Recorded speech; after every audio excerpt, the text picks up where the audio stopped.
the blueprint, the energetic blueprint that you have been working on, the thought blueprint you've been working on, the perception blueprint, which has manifested this life that you clear through your new intent would like to change, is breaking down.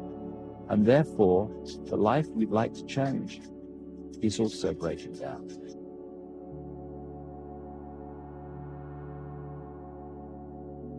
Once you put out the intent of all the things that I've just described, I want to be the full magnitude of who I am. That intent starts to bring towards you what you need to achieve that intent. And what's the first thing that happens? This blueprint, which is creating your daily experience, starts to break down because you put out the intent, I want to be something else. I want to be a greater level of what I am. And how that manifests in your life is often, and it happened with me on a major level in full public glare in England in the early 90s, is that your life appears to fall apart. You might lose your job. There might apparently be, oh my goodness, my life's falling apart. No. The blueprint, the energetic blueprint that you have been working on, the thought blueprint you've been working on, the perception blueprint, which has manifested this life that you clear through your new intent would like to change, is breaking down. And therefore, the life you'd like to change is also breaking down. And what happens to a lot of people at this point is they go, ooh, I'd like to transform, but not that badly, thanks very much. And they go back into the old way. If you keep with it, what happens is your life is transformed. Not when there's an R in the month, an leap year every time.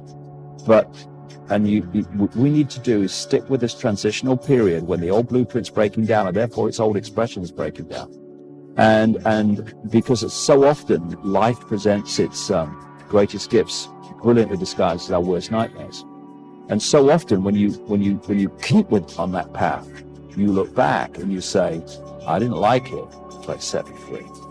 So I thought, how come the world's been awash with wars throughout us? Who's behind them? Or what? Or why? Then I kind of looked at this economic system that controls them. An economic system that is so sane that the more successful it is in its own terms, the quicker it destroys the planet. It's the perfect environmental and human assassin. It insists every year that we take more from the earth even quicker, turn it into even more things, sell even more things, consume even more things, throw away even more things, to worship the real God of the modern world, economic growth.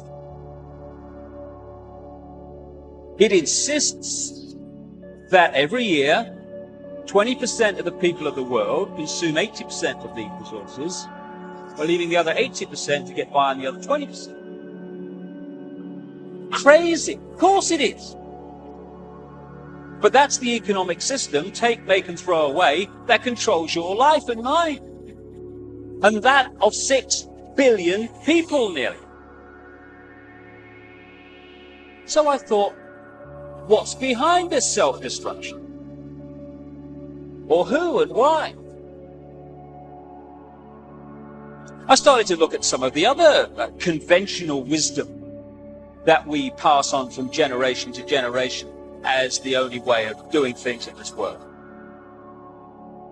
The wisdom that says, even though the economic system that I've just described is dismantling this planet, you ask a politician of any party anywhere in the world, what do we do to get out of this environmental situation? And they will say we must have more growth to raise the money to spend on the environment. If I said to you the way to put out a fire is to pour more petrol on it, you'd say he's out of his mind. But that's what the politicians are saying when they say about more growth to sort out the environment.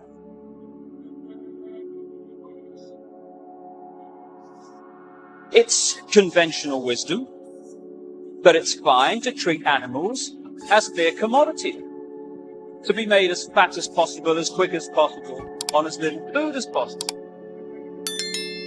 To condemn every year billions of animals to a lifetime of pain, fear and suffering in the name of equality.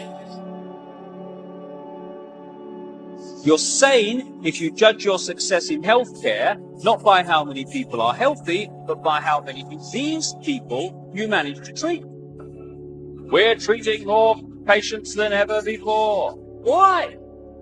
Why are so many people ill? It's conventional wisdom that rising house prices are a sign of economic success when thousands are homeless because they can't afford them. You're sane, finally, if you think it's fine to support a system that is so successful. There are basically three kinds of people in the world of politics. There are those that know exactly what they're doing. Tiny, tiny few. Then there's those who come into politics with some form of genuineness, and they are filtered out. They're the ones that don't make it to the top. They're the ones that are marginalized. And then you have the vast majority of what have been termed useful idiots. These are people who want the power, they want the position, they want the prestige, and they'll do what's necessary to get there. And what's necessary is to serve the interests of those that orchestrate and control the system. So this is why I found it